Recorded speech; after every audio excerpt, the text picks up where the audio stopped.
What is up YouTube? This is the Gaming Gladiator, and in this video I'm going to showcase my deck profile on my Star Dragon World Jackknives that actually got me to top 8 in the Bushido Championship series in my area, which is Indonesia. And maybe in this video I'm going to explain the matches I had in the tournament, and maybe I can also explain the combos regarding the deck, regarding the cards in the deck. Okay. Without further ado, let's just start with the deck profile. This is my buddy. My buddy is Hyper Rainbow Vision Shadow Scare. I use it as a buddy because I prefer to call it a lot, and it actually pleases you a lot. So I'm going to start off with the jackknives. I use 4 Star Guardian Jackknife Fullwing, 4 Thunder Dragoner Jackknife Overload, 3 Nova Guardian Jackknife, 2 Radiant Guardian Jackknife Aster, very good card, and 1 Jackknife Genestic Battle Razor. So I think these are pretty much the staple jackknives that you use, especially these 3.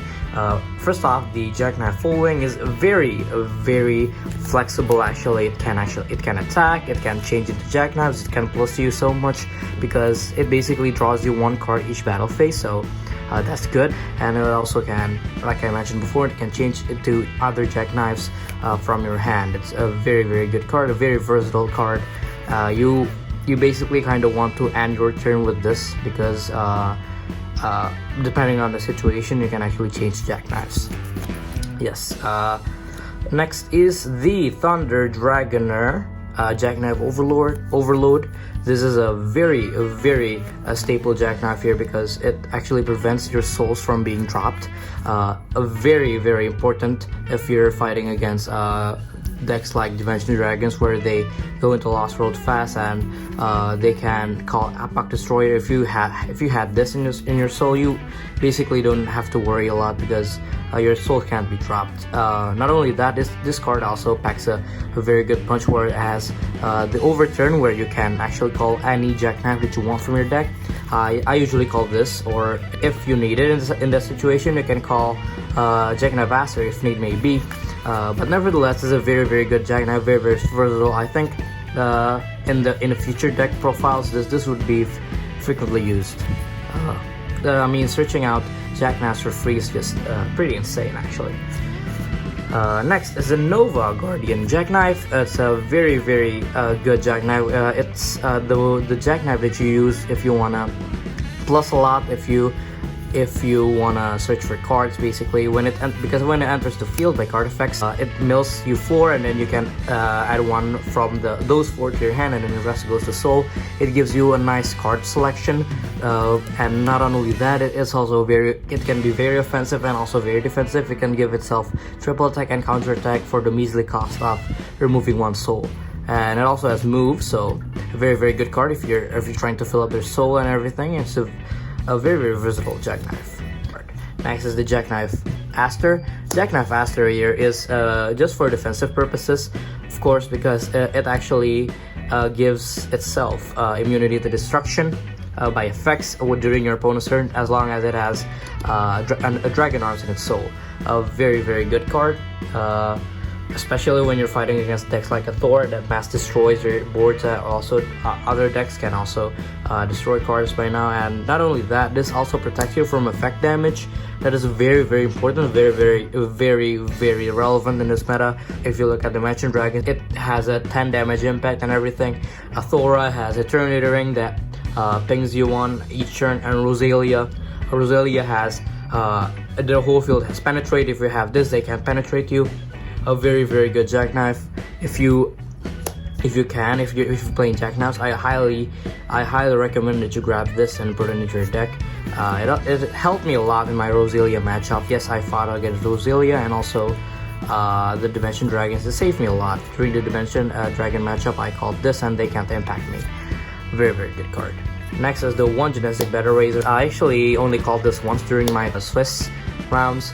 I only used this because I didn't have enough damage to kill my opponent. So during the final phase, I called this and just attack normally. But usually this is just used to search out cards from my deck because it can put anything from the deck into the soul. there's a lot of combos that comes with this card, and I'm going to explain it later. But for now, we're gonna just move on to the size ones that I use. So the size ones I use 4 Hyper Rainbow Vision Shadow Scare, 2 Dimension E, and 1 Star Dragoner Jackknife SD. Hyper Rainbow Vision Shadow Scare is basically the one of the best cards in the deck in terms of plussing, because it plusses you so much. It check top 3, 1 to hand, 1 to gauge, 1 to soul. I think that's like a plus 2 or something. The point is, it's a very good card. It pluses you every turn basically on your opponent's turns. Also, if you have the Dragon Force, the Dragon Force can put anything into the soul, and when something is put into the soul, he activates. A very good card. Dimension E is basically just there if you somehow don't have enough gauge or anything. It reduces the call cost for the jackknives. I basically only use this if I'm fighting against God Punks or anything that controls the gauge, but nevertheless, I basically only use this to just draw for free basically, but it's still good. It's still a very good card. Next is 1 Star Dragoner Jackknife SD. Why do I use this? You rarely see people bringing one of this, even 1 Star Dragoner Jackknife SD. I only use this if somehow I don't have anything to call in my hand, and the only thing I have are jackknives and the item that searches jackknife. What I can do is charge and draw. I have 3 gauge. I can use the item that searches out jackknife to search this, because it's a jackknife. It's a jackknife target. So I can call it, and then now I have something to call over, because every jackknife in here needs to be called over something. So that item can actually search this to basically be a fodder. But it sometimes happens to me. When that happens, I break and I can't do anything, and I got sick of that. So I tacked one of this. It also this can also be a clutch if you're missing 1 Dragon Arms. You can just call this. You have to hope to get a Dragon Arms, but nevertheless, it gives you some hope, some chance. Next, I'm going to move on to the Dragon Arms that I use. I use a lot of Dragon Arms here, as you might expect for a jackknife deck. First off, the 3 J Panero Theus, the 2 Chaos Triple Busters, the 2 Jack Arms J Holders, 2 Dragon Arms Gaia Fang, and then 2 Mayday, Triple Buster, Garble Anchor, and Sword Bit. All of these Dragon Arms have their own uses. First off, I'm going to explain the JP Neurotheus. The JP Neurotheus, when it gets put into the soul, it gauges you 1 and heals you 1. The gauge is pretty helpful sometimes, and what is more helpful is the way that it can rest a card in your opponent's field. It's very good that way. This is one of the most searched Dragon Arms in my deck, because you can rest every turn basically. It's a very good Dragon Arms. I search it a lot. One of the MVPs. It stops the Vanity Husk Destroyers. It stops a lot. It helped me during my Roselia matchup. It rests their cards that can penetrate and everything. A very good card. Very good Dragon Arms. One of the MVPs. This one, Chaos Triple Buster, is also an MVP, because especially during my matchup with the Black Organizations. Because Black Organizations, if they can't return their monsters back to their hand, they're not actually a big threat anymore, because they rely on returning their resources to their hand and calling them again and everything. But coupled with this, they just don't seem that scary anymore, because they can't loop cards and everything. Every time I had this against the Black Organization player, I always won, because it's just the impact is just of this is just too great. Also, I had Astro Dragon matchup there with this in the soul. Their coup cannot return to hand. And it also destroys their set spells and everything. This also destroys a card in an opponent's field every attack phase. So a very good card here. One of the MVPs of the tournament there. Next was another MVP, Dragon Arms Gaia Fang. This card, the important effect, every aspect of this is important. First off, you don't actually need to call this to put it into the soul or cross-nize it, because you can actually just straight put it into the soul as its effect right there. And also, when it's in the soul, it gives anti-nullification to whoever has the soul. That's very important, because some decks actually can nullify effects now. And also, the most important part, I think, is that it gives plus 2000 power to every card on your field for each soul you have. As you know, Jackknife has a lot of soul. I think my record for souls is like 20 or something. Using this, I can even go through Max Dragon that has over 30,000 defense, like easily with this. One of the MVPs definitely against decks like Roselia, where they have 17,000 defenses and everything. Very, very good card. Next is Jack Arms Geoholder. Actually very versatile actually, because it can grab cards from the soul to your hand. Sometimes I use the Shadow Scare to put important cards into the soul, so I can just grab it later via Jack Arms Geoholder. And it also can be comboed with the Jackknife Impact Monster. This one I'm going to explain the combo later, but for now just stick with that. This is a very, very versatile card. Next is the Mayday, also a very, very versatile card, because Mayday enables me to call an extra Jackknife from my hand. And as you know, the Jackknife Nova, this one actually activates when it's called via an effect, and Mayday counts as that. Mayday, it can miss target attacks and everything, and it can increase your damage output. That's why I put it in 2, because I really need it. For these ones, Triple Buster, I basically only use it if I need the penetrate damage or anything, or extra power, but basically I only use it for the extra crit and penetrate. It's kind of helpful during my matchups against Demon Lords, because they have centers and they don't have anti-penetrate, so it's very pretty helpful actually. Global Anchor is just as it's used to nullify spells. It's very, very helpful during my Dimension Dragons matchup, because they draw using spells, and I think I nullified cards like the Suction and other spells. It's also a very, very good card if you're going up against Horus and everything. You can nullify the wider stop, the spell that ends the battle phase. You can nullify that. Nullifying spells is pretty important. It's a pretty powerful ability, but it's not always the answer. But nevertheless, it's still a very, very good Dragon Arms. Next is the Dragon Arms Sword Bit. I only use it basically for the extra power, or if I need to search an item, basically. If my opponent is Max Dragons, they have this spell nullifier that can actually be searched out. That way you can't actually use spells like Starbright Soul, but with this in the soul, it's a monster ability. People rarely nullify abilities from like the soul or anything. This card is actually kind of helpful, because it searches out. Sometimes it searches out the Dragon Force. Sometimes it also searches out the Jackknife Searcher. A very, very good Dragon Arms actually. Not a lot of people run this, but I like it pretty much.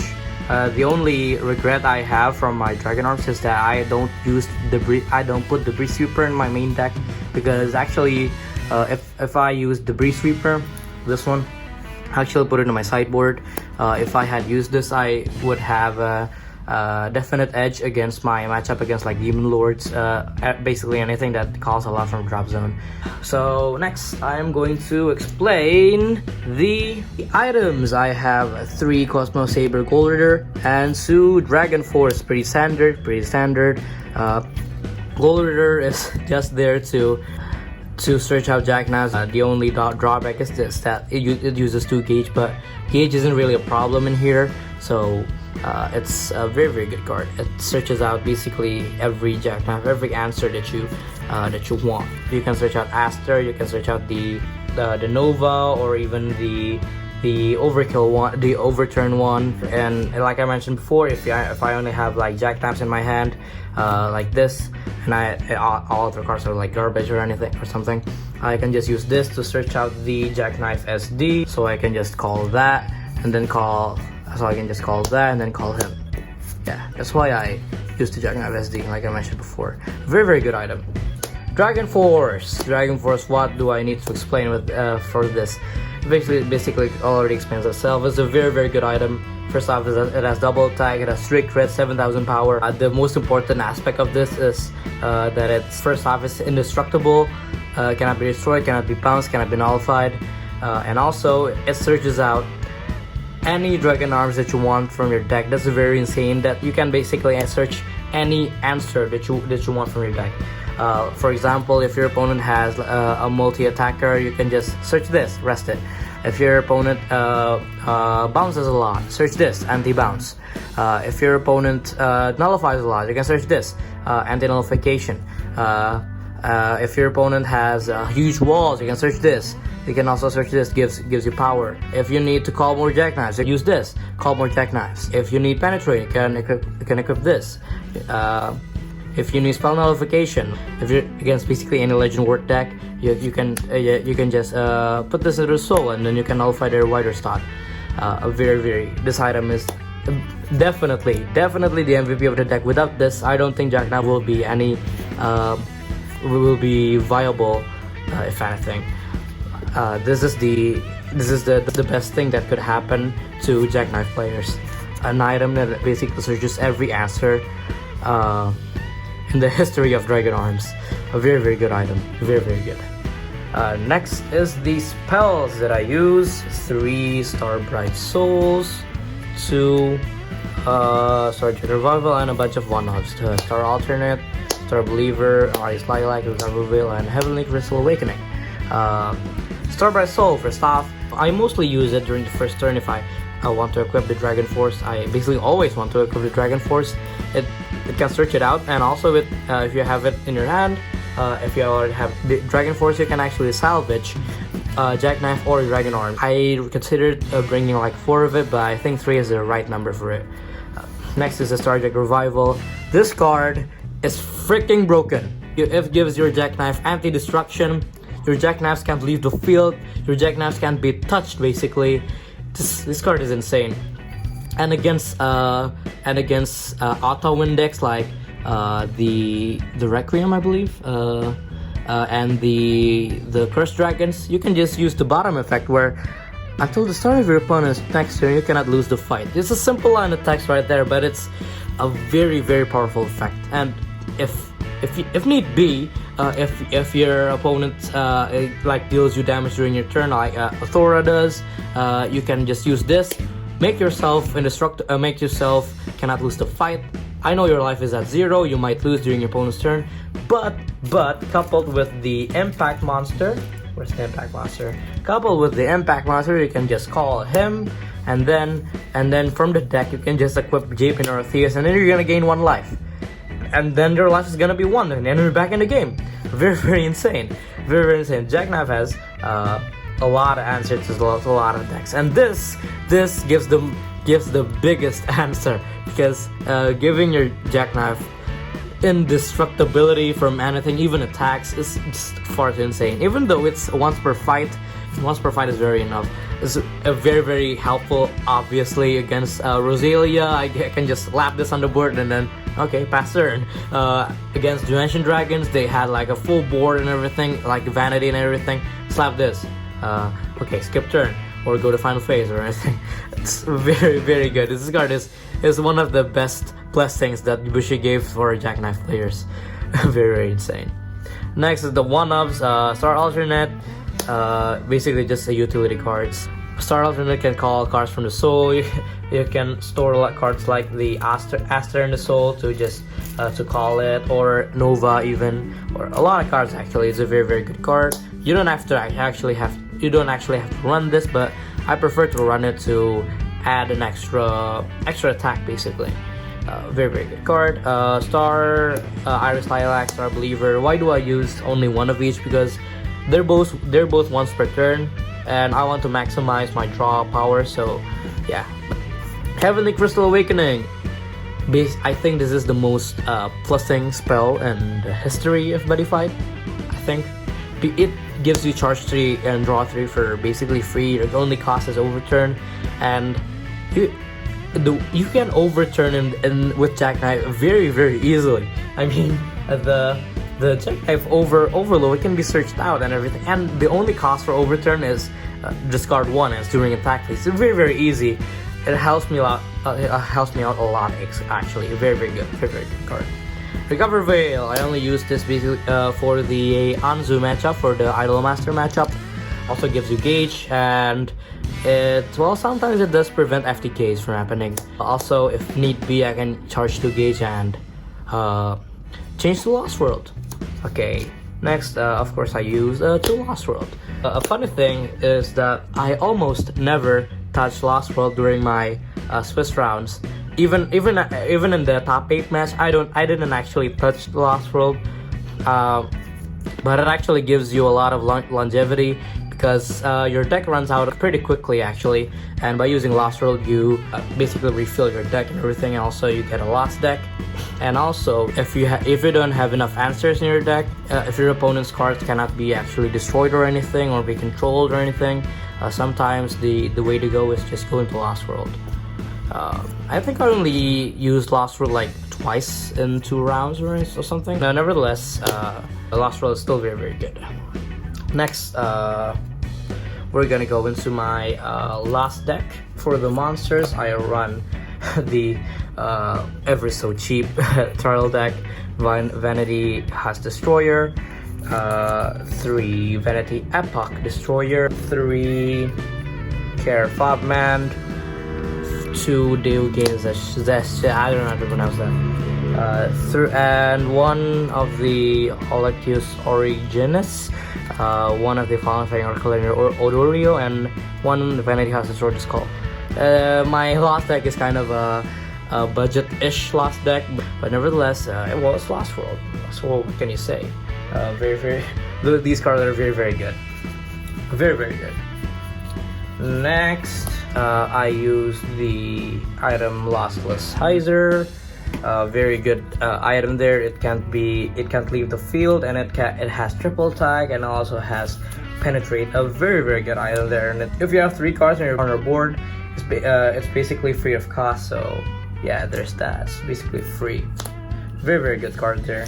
For the spells, I run 3 Invasion from the Deep and Vile, 2 Dimension Draw, 2 Day of Devastation, 2 Dimension Revive, 1 Flourish of Nullity and Desperation, 1 Dimension Livestream. For the impact, I use 2 Vanity to 0 Blazers. There's not much to say for Lost World. It's just Lost World. Just 30 broken cards, just right there. Nothing more is needed to be said. Okay, next, let's see the sideboards that I had. For the sideboards, I use 1 Debris Sweeper, 1 Cast Triple Buster, 2 Face Seal Chains, 2 Around the World Author SD, and my spicy tech, Lost 9 Rare Lands, and 2 Loyalty. A funny thing about my sideboards is that I never use this. I think it's kind of a mistake. I put it in here because I thought it would be actually helpful against Rosalie or other Bang Dream matches or other decks that can attack ferociously, but I never cited this in. But the others, however, I have cited. First of all, this one is for the Black Organization matchup, like I mentioned before. If you have this, the Black Organization player just basically loses. They can't return their monsters back to the hand and everything. They also can't return your monsters back to the hand. Very, very insane. The Debris Sweeper, I kind of regret that I didn't put it in the main deck, but what happened has happened. Nevertheless, it's still a very, very good Dragon Arms though. It stops your opponent from calling from the drop zone, and also returns cards from the drop zone to the deck. If cards in your opponent's drop zone can do things like the Battle Zone Ruler Abigail, I think, and Marina for the Bang Dream decks. Yeah, Around the World Author SD. I only use this against the Dimension Dragons, the Vanity End, but I kind of miscalculated a little bit. I called this and I bounced every card from the soul to the hand. I didn't even see that the soul actually had a card from the main deck, because that one card is actually the alteration for Dimension Dragons. It stops attack phases, and because of that, the Vanity and Destroyer survived the turn. But although I did win the turn, because I did win that game because I had Aster and my Jacks are basically indestructible with our Jack Revival. But nevertheless, calling Author SD isn't actually it's not actually the answer, because I figured out that when he had all those cards in his hand, it actually gave him a chance. If only I hadn't called him, I would have had a better chance of winning. So I think for future games I won't be using this in the sideboard, because from the experience that I had, because people actually only use this in the sideboard against the Verity and Destroyer, and I learned the hard way that he can actually play a lot of cards, because when he had all those cards in hand, he had File Vertex, and he called Epoch Destroyer for like, I don't know, 3-4 times. Although my Jackknife didn't die, obviously, because I had the Overturn Jackknife that prevents the soul from being dropped. But nevertheless, I don't think it would be pretty relevant enough to use him in the deck. Use him in the sideboard anymore. So yeah. But these two, however, helped me very much against my Bang Dream matchup, against my Rosalia matchup. A funny thing about the Rosalia matchup, during game 1, they attacked ferociously, and somehow I survived. Of course, by using Surgical Revival, resting their cards, Aster, and everything. I actually survived their attacks, and after I get rid of their resources and the monster in the center, I think it's Yukina Minato, is dead. During their turn, my opponent tried to search out the Yukina Minato again, and he doesn't have it in the deck. Oh my god, that's very relieving, because if he had another Yukina Minato, I'm pretty sure I would have lost that game 1. But luckily he didn't have it, so I won game 1. So we go to game 2, right? We go to game 2, and I sided this, and I sided these. I sided these 4. And he was going first, and I drew my 6 cards, right? And in those 6 cards are these 2. I wanted to laugh my ass off, because these 2 are the perfect answers to the deck, to his deck. What's more is that he only called like 3 monsters, and 1 is in the center, 2 is in the left. And after 3 calls, I cast Loyalty, and then that's it. Basically, he can't actually build the boards anymore. And during my turn, luckily I had enough gauge to call this, and also Jackknife, so I can actually oppress their left. I think I oppressed their right side. Yes. When I oppress the right side, they can't call monsters to it, because they don't actually own it anymore. It works very well with Jackknives, because Jackknife is size 2, right? Jackknife is size 2, Neuralance is size 1, so it can oppress the left, and I still can have the Shadow Scarer in the left, in my left, because it's a size 0 now. So yeah, it's actually very good. It fits very well. It fits very well with Jackknife decks. Very good card against a Bang Dream, because they basically don't have any outs to it. When you lock one of their areas, they just don't feel like that much of a threat anymore. And I actually won that game very easily because of these 2. This one is this card is very deadly if you're playing against the Bang Dreams. It also deals 2 damage for no reason at all. It deals 2 damage at the end turn. It also has Soul Guard. Very good. This is the best sideboard I had in my entire deck. In my entire sideboard. Okay, I guess that wraps up the deck profile. So I think I'm going to explain the combos with the deck now. First, this one, and using him when you call it via anything, calling it normal during the final phase, or via Mayday, or even using the full wing. When you call him, the call cost is putting a card into the soul. At this point, Jail Holder actually triggers. You can actually activate a Genetic Battle Razor's effect first, and his effect is you can actually search anything you want in the deck, anything you want. I searched a card, like for example, let's see, Lost World. After his effect resolve, put into the soul. I let him resolve now. I let the Jail Holder resolve. I can pay 1 life. I can put a card that I searched back to my hand. The cards that I usually search is either Lost World, or if I need to draw, I can search out Heavenly Crystal Awakening, or if I really need Anti-Destruction, Surgical Revival. Basically, a lot of cards can be searched out with the Impact Monster. It's a very good Impact Monster. Oh, and another thing that I wanted to say is that if your local area is holding a Bush Short tournament like this Bush Short Championship series, I highly suggest that you actually join the tournament, because you get free stuff like this. The Life Thunder is actually pretty fun to use like that. It's very mechanical life counter. This is the first time we should actually gave things like this to us. Usually they only give you like deck boxes or storage boxes or promo cards such as this one. Very good card, by the way. Stops people from calling by effects. Also, they also kind of gives play mats and everything. It's basically free things. Even if you lose, you still get those prizes like this one. So I highly recommend that you join tournaments like this. So yeah, I think that's it for this video. Thanks for watching. Don't forget to like and subscribe, and see you in the next one. Goodbye.